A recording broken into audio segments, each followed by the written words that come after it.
In this guide, I'm going to show you guys how to use two WhatsApp accounts on the same iPhone. Let's get started.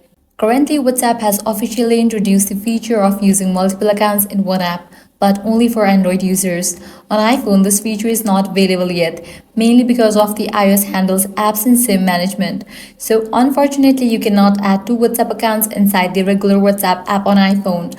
But don't worry, I have a simple workaround that works perfectly. First, navigate to the App Store. Now, search for WhatsApp Business. Download WhatsApp Business. This is an official app by WhatsApp and it works just like the regular WhatsApp app.